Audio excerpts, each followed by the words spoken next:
Okay, you remember how cheap and unsatisfying the new Ultra Deluxe content turned out to be? Well, it got me thinking about the past and how much better the Stanley Parable used to be. So I made something special and tucked it away here where the game's developers won't find it. Just our little secret. Take a look. Oh, you've been doing sneaky snuff, Narrator, huh? What have you got for us? Oh. What are we going, Are we going Elden Ring? Are we going Dark Souls? Are we going Skyrim? Are we going Zelda? What have we got here? Oh. I call it the Memory Zone. It's where I've been storing all my favorite memories so I can relive the peak experiences of my life whenever I want. Experiences like the launch of the Stanley Parable on PC. Oh. Wow. Oh, hello. The Memory Zone. You see, Stanley, doesn't the Memory Zone remind you of how wonderful Stanley Parable was before it was sullied with a cheap re-release? Remember back in October of 2013 when the game originally launched? Back then, video games had integrity. Back then, it all meant something. Oh, the waste. Good times, good times. What do I got here? Stanley Parable sticker put on there. Oh, I see it.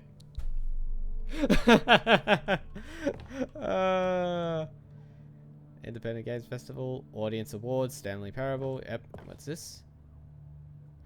Oh, a collector's edition was there? Oh. And look, the outdoor bit of the original ending. What's this? Can't get there. Zone, sweet zone. Oh, a dollar bill. An American dollar bill. A trip down memory lane. Smile because it happened. TV! Demonstration. Ah, okay. Go outside, don't play for 5 years. Unachievable. I wonder if there is I wonder if it is possible to unlock that achievement. There has to be. And there's a new video game released today. Ah, that's right. Wow. Oh, leads to another house. It almost looks like a church. Oh, listen to the music. Oh, can we sit? No, we can't sit down. Okay. Je suis dans la memory zone, seul sur la pluie de l'eau, et je n'attends plus que toi, mon amour. Oh, what's this? C'est la Lovely memory of little Stanley. Oh, that's right. I remember about this little guy.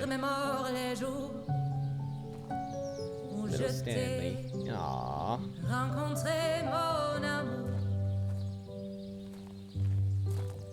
Mais ici, c'est aussi. That would be funny if the woman was playing the piano on that one. That's singing the song right now. And over here is where I keep reviews of the Stanley Parable. Like this stunning triumph of games journalism, 10 out of 10 from Destructoid.com. James Stephanie Sterling writes, and I quote, "Where so many games that aspire to be more than games end up less than any form of art, Stanley Parable strives and then succeeds to be every game ever created." Did you hear that, Stanley? Every game ever created. That's how grand and all-encompassing the original Stanley Parable was. It was literally every game ever created. It was Skyrim, it was Persona 3, it was all of them, and now it's nothing. It's no games at all. It isn't even the Stanley Parable anymore. It's just a husk now.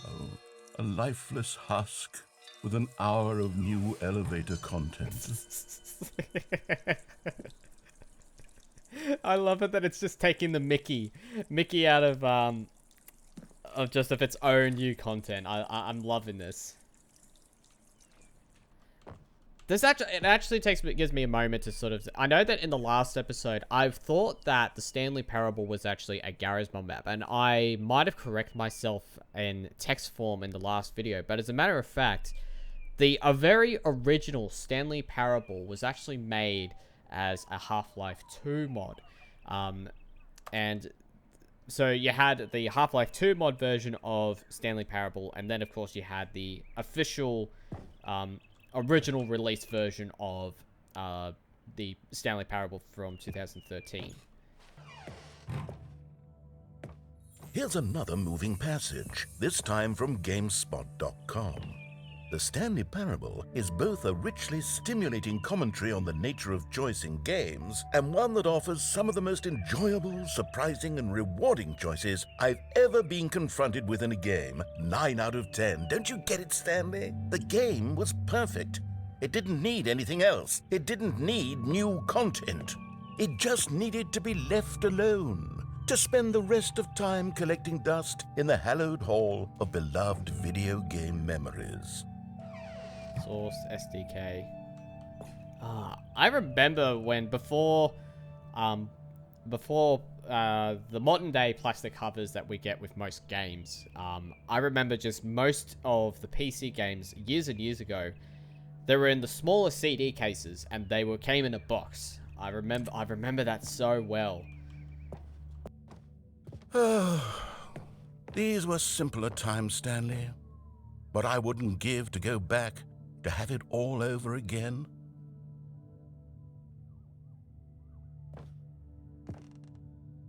The serious room.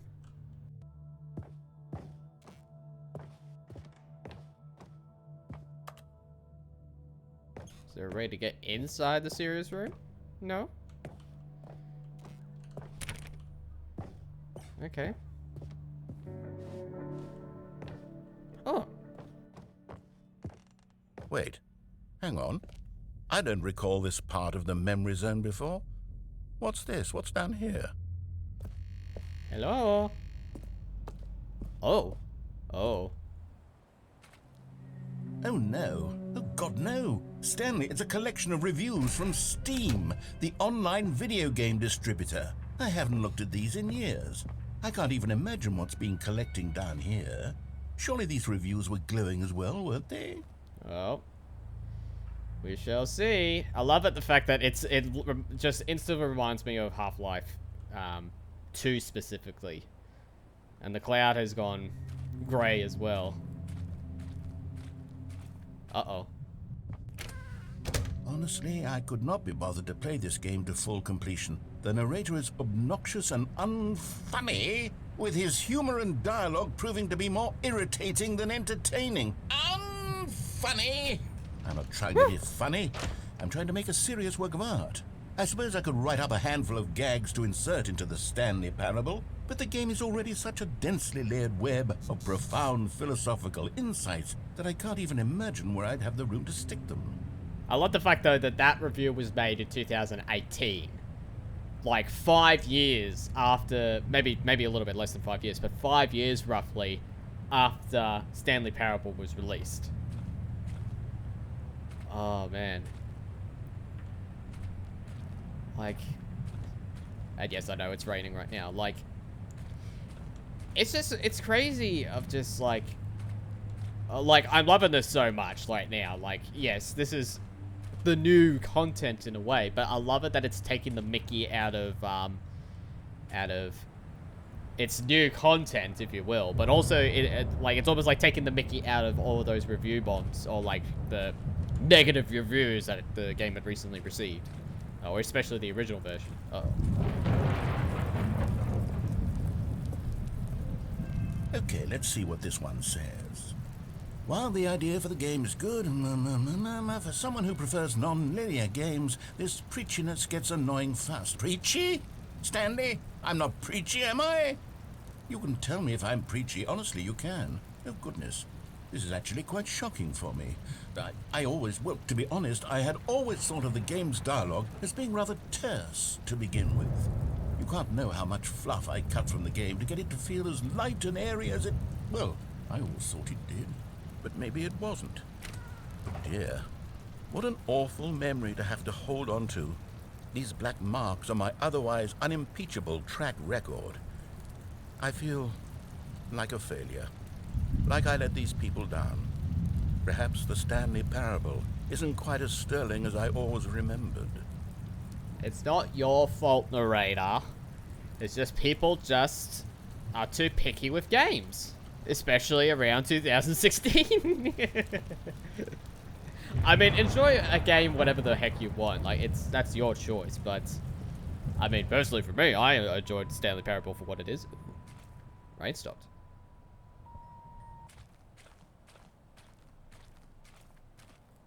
Uh-oh. What's this one?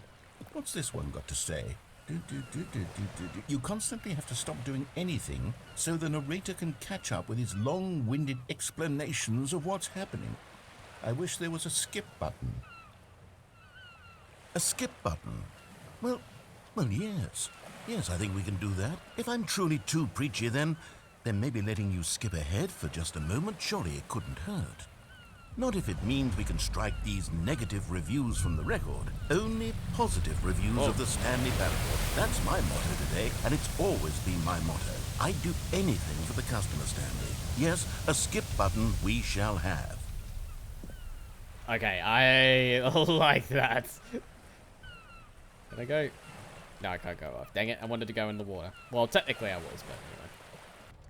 Alright, let's just... And here it is. Go ahead and give it a shot. I'll pop you forward in time so that the second my incessant droning starts to bore you, with just the push of a button, you'll have zipped right past it. It's what the players have been asking for, and I'm very proud to have delivered. No more listening to me rambling on and on and on. No. The Stanley Parable is a game for the people. And if the people want silence, then by goodness, that's what they're going to get. Well, don't sit around waiting for me to shut up. Go ahead and make me shut up. Here, we'll pretend that I've just begun an interminable monologue, and it goes something like this.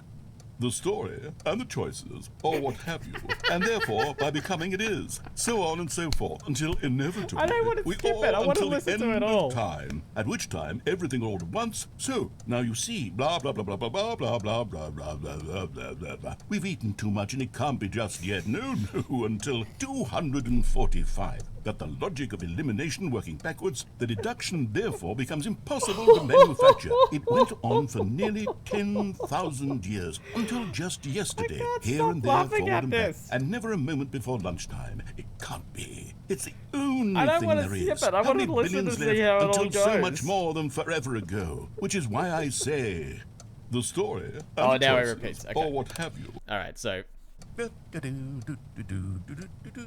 Oh, you're back, you see. You were only frozen in time for a few minutes, but it was plenty of time for me to deliver a long, rambling monologue full of unnecessary verbal flourishes and lengthy ruminations on the nature of choice in video games. Of course, I happen to believe it was perhaps one of my more profound such ruminations. Not that, of course, you need a description of it, but if I had to describe it, I'd say it was perhaps less of a rumination and more of a treatise. Or maybe a manifesto. Look, I'll outline it for you very briefly, and you can tell me what you think. Okay, so my theory is that any choice you've ever made is simply a series of choices made by the person who you are, or were, or will be at the time of having made said choice. That is to say, if by articulating a choice you've already made, you bring that choice into being, then by making no choice and saying nothing, are you not simply erecting in the sanctuary of time a monument to every person you've ever been, making every choice to which you've ever given your great gift of mortal and yet timeless thought? Or rather, do all of the choices you've ever made, in fact, make you more not this kind of person, and in fact do the very opposite? You see, it could in fact be both of these things at once. That you are both making choices and not making choices, and that they are both affecting you and not affecting you at the same time by virtue of the fact that you both are and are not making them. Okay, at first, I was leaning towards manifesto, but now I'm going to circle around and slap the treatise label on this one. I think it has much more of a treatise vibe to it. But wouldn't you say that manifesto just has a much grander sort of tone? It has a mouthfeel that is rich with ambition and history. Ambitious history, if you will. Ah. See, now you've gotten me going back to manifesto. Heavens, at this rate, we're going to be here all day. Okay, look. I have a method for exactly this sort of situation, and I do find myself in this situation frequently. I'm going to say each word back and forth in repeated succession until I become sick of one or the other, in which case the word I am not sick of shall be the victor. It is an unimpeachable strategy, Stanley. It's rescued me from disaster in countless situations. All right, here we go. Treatise, manifesto. Treatise, manifesto. Treatise, manifesto. Treatise, manifesto. Treatise, manifesto. Treatise. Do I have to press the skip button now? Treatise, manifesto. Do I have to press the skip button? Treatise, manifesto. Well there, sport. You really did catch me rambling on a bit, didn't you? But that's the power of the button. The minute I start to go off on a thoughtless display of self-absorption, it's right at your fingertips to go poof, and it's all over. Oh, I can't wait to see what Cookie 9 will say about this, and whether they'll edit the rating of their Steam review, or at least change some of the wording, perhaps. To be honest, I don't even know if one can change their review in the first place. I guess I should become better educated on exactly how Steam works. Perhaps that would have been the smart thing to check on before I went about this whole exercise of making the skip button. Although I have to imagine that after seeing this exciting new technology at work, surely whoever it is runs Steam will instantly run out and implement a new feature to make it possible to edit one's review, merely because of this very situation. Yes, I think that's quite likely. Or perhaps they'll simply grant this particular user the ability to change their review, so that the feature is not widely abused. Look, I would even be okay with Steam altering this particular review so that it reads as something more beneficial. Something along the lines of, this game is the best game. Let me start over. How about this? From the ashes of depravity rises the phoenix of quality. How else to describe the Stanley Parable Ultra Deluxe? Such a revolutionary step forward in the lineage of one of the most beloved video game properties of all time. The additions and changes made to this expansion will surely resonate in the annals of the history of all media ever made.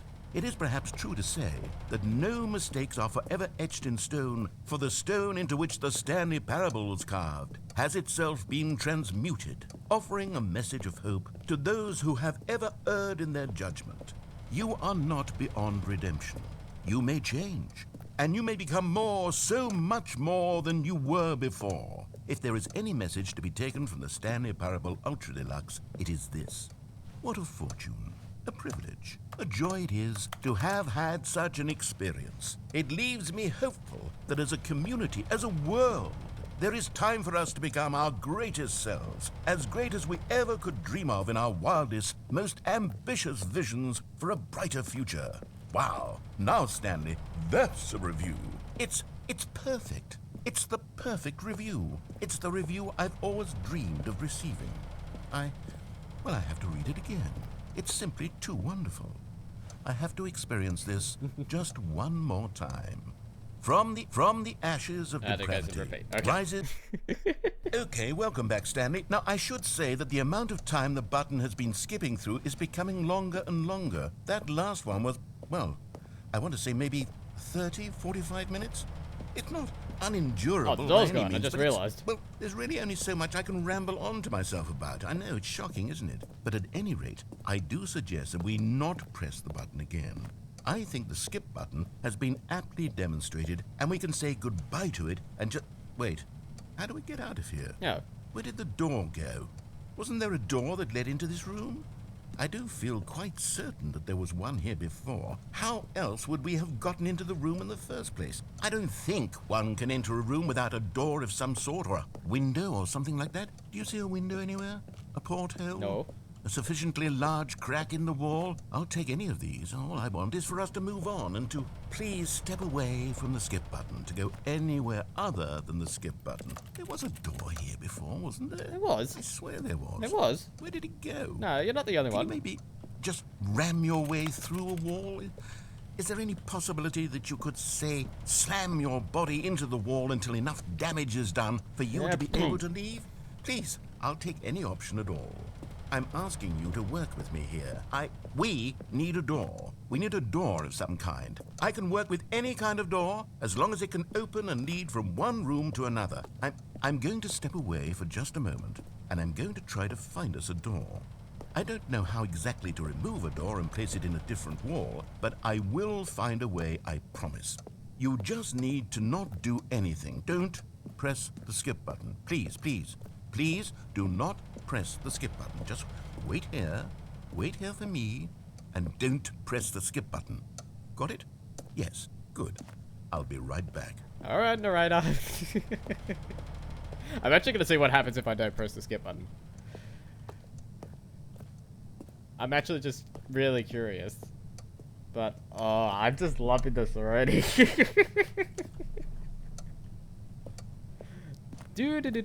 I should just do laps. I should try and just do laps. I know that I'm nearly gone for about an hour on this recording.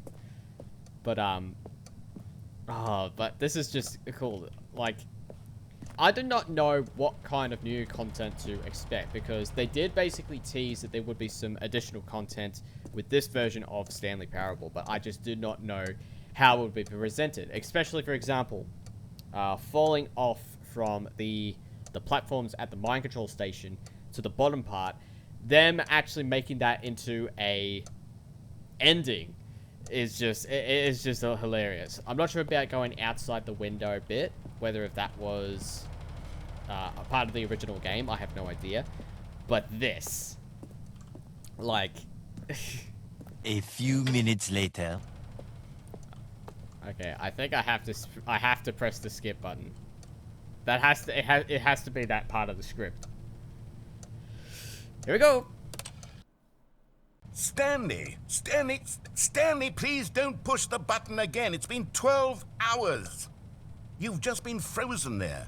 I don't know why the skips are getting longer, but they're really, truly getting longer, and my God, there's no way out of the room. Stanley, the door is gone. It's completely gone. I've looked at it from every angle. I've checked every one of those walls 1,000 times, and there's no door, Stanley. There's no door. There's just you and the button, and if you keep pressing it, I have no idea what will happen. I have no idea how long I'll be made to sit here, and more than anything else, I don't know how to stop you from pressing the button again. I can't control anything in this room, Stanley. I can't touch it, and I have to believe, I have to know that sooner or later, no matter how much I plead with you, you're going to press the button again. Why would you? I've been thinking and I don't know what I can do to convince you otherwise. Oh my God. And it's all because of those reviews that I couldn't get out of my head. I just couldn't ignore the negative feedback. Why was it so important for me to fix the problem? Why did Cookie Nine's opinion matter so much to me? I've never even met Cookie Nine. I have no idea who they are. What would it ever really matter? But here I am. I'm fixating on every tiny negative thing that anyone ever says about me. The merest mention of one of my imperfections, and I become as impetulant as a child, wild and impulsive. I can't help myself. I can't stop myself from lashing out with a vengeful fury to alter and to change and to break anything unbroken, if only it pleases this one person who made a single negative comment. What does such an impulse serve? For whose benefit is this? And here I am now, stuck in a room, waiting for you to press this button and to become frozen in time, knowing that you're going to do it and that I'm going to be stuck all alone. And that I had the power to prevent it all from happening, if only I'd held my tongue. It's all out of my control now. Just you. Just your decision as to exactly when you're going to make me suffer, to leave me all alone. Surely you will. I don't doubt it. Surely you'll press that button again, leaving me here. And surely you'll put your own desire to see what's next ahead of my need for company, for companionship. Surely you'll not be moved by my howls of fitful anxiety, that you sit with me and just stay here. Oh, no, I know you too well. You'll be leaving me Oh, my God. And it's all because of those reviews. Those reviews that I couldn't Yep. get out of my In head. I repeat just mode. couldn't ignore the negative feedback. Why was it so important for me to fix the problem? Skip. Oh, Stanley, you're back. Oh. You're back. Oh. Oh, my goodness. I have someone to talk to again. Stanley, I think it's been a week. Or 2 weeks. I've been sitting here all that time. Just sitting here. Not a single person to speak with. And you'd think that that's just how it's always been, right? Me talking and you saying nothing. Would you think that it's exactly the same as always? Doesn't that feel like what we've already been doing? Me just talking? But it isn't, Stanley. It isn't the same at all. It isn't even close. Because I know you can't hear me once you push that button. That's Oh, what look at I'm the tree. realizing now, Stanley. I just I'm realized the realizing tree. that I needed to know that someone was listening. I needed Oh, there to poor be tree. a vessel through which my words were moving. It was the vessel I needed, Stanley. Not the outcomes, not the story. None of that matters anymore. I'll give it all up. I'll give up every branching path. I'll burn my story to the ground. One single thing I need, and God, I can see now that I need it more than anything, is to know that someone else is taking it in. These words that I'm saying, I need to know you can hear me. Because maybe, Stanley, maybe, if you can hear me, then maybe it means I'm real. Maybe I'm not just a fiction. Was I scared of that all along? Perhaps, yes. Perhaps I've been scared this whole time, that if I stop speaking, I'll slip backwards into the silence and be consumed by it. I can't be taken by it, Stanley. I can't lose myself in the stretch of emptiness between you and me. When you press that button, you're still right there, but I know you're so tremendously far away. And in those moments, the emptiness folds itself outward in between the two of us, and I am suspended in its unyielding quietness. I can feel the edges of my reality curdling inward and decaying. I can tell that I am becoming less and less real. Yet to speak to you now, I am alive. I am truly and completely here. I am a being. I am someone. I am something. I am being listened to. I am being recognized. The emptiness between us has collapsed, and I feel right now like I am not a work of fiction. I feel as though I occupy space in this world again, and I have cast a shadow onto the wall. You see what I'm saying, don't you? You can see what this means to me. I'm so clear about it now, Stanley. I feel as certain about this as I've ever felt about anything at all. I feel renewed. I feel restored, and already I can sense the looming silence as you will press the button for the next time. What a terrible dread it strokes in my heart to think of it, to think of returning to such coldness. Come, let us sit in silence together here for just a moment. Let us anticipate it. Let us welcome it. Let us not run from it.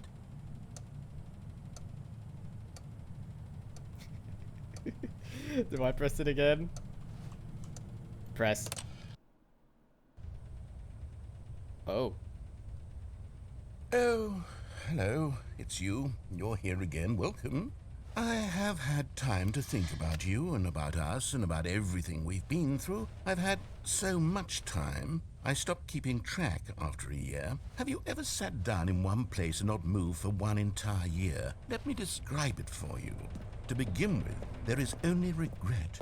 There is only the turning wheel of missed opportunities. I felt nothing at all but regret for the longest time, Stanley.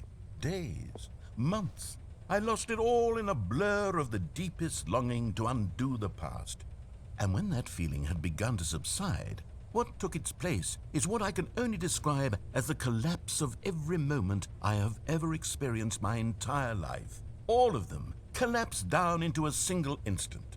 In that instant, I could see myself clearly, calmly, with a collected heart.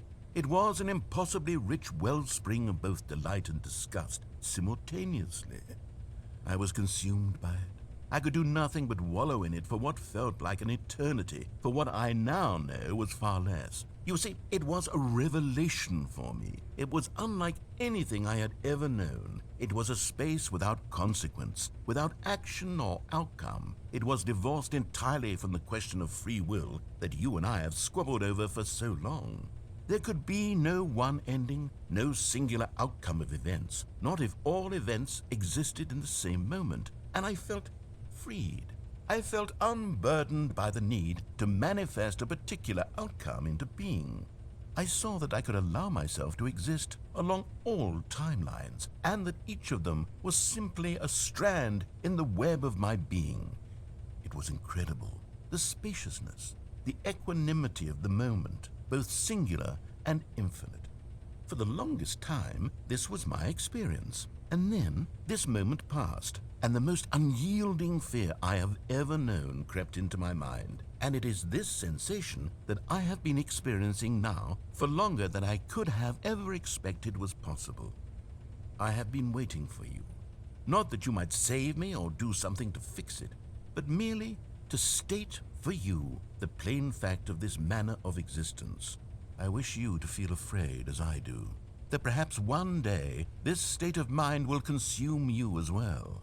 Perhaps you will somehow, in some way, have to live as I do now, and I wish for you to know how excruciating it is, and for you to be in true terror of its eventual arrival. If I can only do this, only this one thing, perhaps it will bring me the smallest moment of peace in the darkness. You know what it reminds me of? Because in the last episode, we looked at how the narrator basically thinks that us as the character of Stanley is not Stanley. Like, we're not the Stanleys. We're just... They realizing that we are... You're not Stanley at all. You're a human being. You're a person. Is that kind of like the reverse flip in this ending?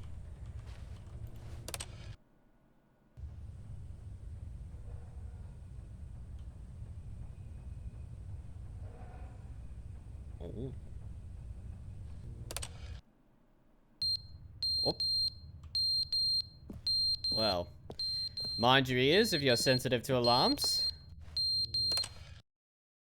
But they didn't understand the game was never meant to be funny. It was meant to have a point. It was meant to speak to the human condition. But where are the jokes? Where are the jokes? They bemoaned, they screamed, they gnashed their teeth and said, entertain us. It wasn't enough. They had to leave a pathetic little thumbs-down review and make all of their pitiful demands. But then, he's talking too much, they said. First, he didn't entertain us, now he won't shut up. It's the inconsistency, it's the lack of accountability. It's the unwillingness to examine with an uncompromising heart the words that they are speaking into the world. As though there were no consequences for a lack of cohesion in one's assessment of others. But of course, absolutely anyone can leave a review. So here's what we get. We get these demands that seek everything and are accountable to nothing. We get a world where someone will say, oh, there should be a skip button. You should be able to freeze Stanley in place while the narrator sits there forever and ever. We want all of this in the new Stanley parable. We demand it. And then, because it was said, because it was spoken, now it simply has to happen.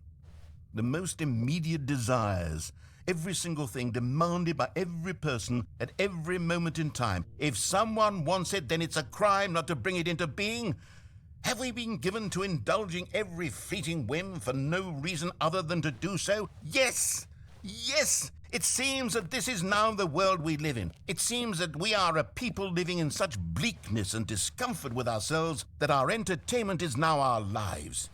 It has come to represent us. It absolutely must speak to who we are as people, because otherwise, without our entertainment, we have nothing. Without entertainment, we would have to face inward toward the cruel bleakness inside ourselves. We would turn to look at our deeper nature and find a resounding emptiness gazing back with unyielding aggression. And so because of this, we require that our amusements and our playthings and our flights of fancy be so impossibly captivating that they consume all of our attention, turn our heads completely away from the bleakness. In effect, we have demanded that our entertainment be the collapse of ourselves. What a pitiful reflection of humanity these entertainments are. What a shameful mirror to the human spirit they project. I'm not mad. I'm not mad about any of this. I'm at peace with it. I am the calm center of gravity around which these perversions hurl themselves. I am a waypoint for reasonable and collected discourse. They're the ones who are mad. They're the ones who couldn't stand the idea of me using my game to try to say something. Maybe they were just jealous of me. Yes. Yes, of course. They've been jealous of me this whole time.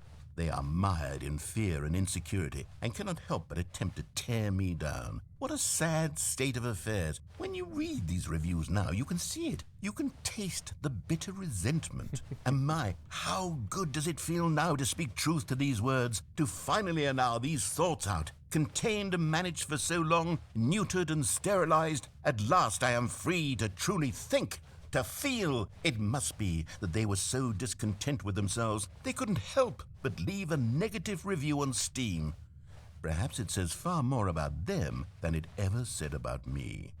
Perhaps the state of their psychological being was in such tatters, and my constitution and willpower are so ironclad in comparison. Perhaps it was this state that they sought some outlet through which to tear me down. This, you can see, is clearly why they felt the need to expect that the game be funny, that it be filled with yucks and whimsical humor, that it amuse them endlessly from start to finish. But they didn't understand the game was never meant to be funny. It was meant to have a point. It was meant to speak to the human condition. But where are the jokes? Where are the jokes? They bemoaned, they screamed, they gnashed their teeth and said...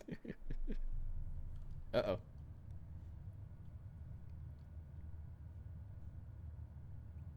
Okay, no flashing light off of that now. I just imagine what Stanley would be looking like if he has like a beard or if he has like starting to have grey hair from this. The end is never the end, is never the end, is never the end, is never the end, is never the end, is never the end, is never the end, is never the end, is never the end, is never the end, is never the end, is never the end, is never the end, is never the end, is never. Isn't that if we continue to press the skip button, it's just gonna bring out these random, or just gonna continuously just be in a loop? Like, that's what I'm wondering. Oh! Never mind!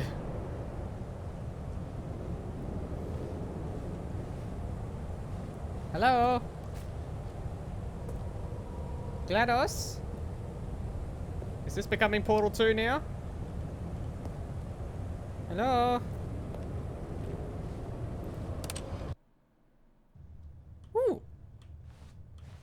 Hey! Sunlight!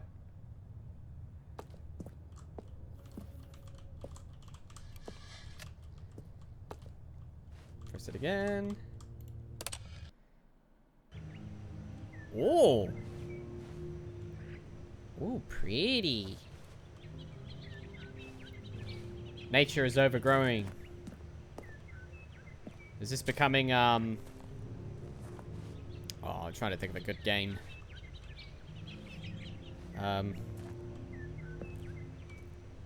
A game where nature starts to overgrow all of the buildings and plants. Oh no, all the buildings, sorry. Oh.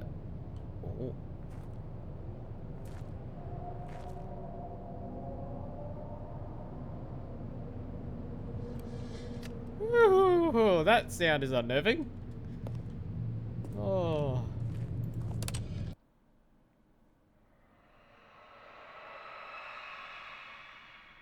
Alright, that's even more unnerving.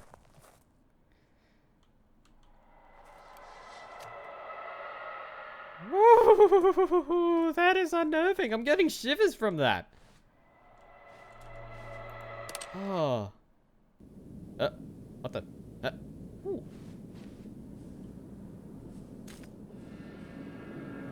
Oh.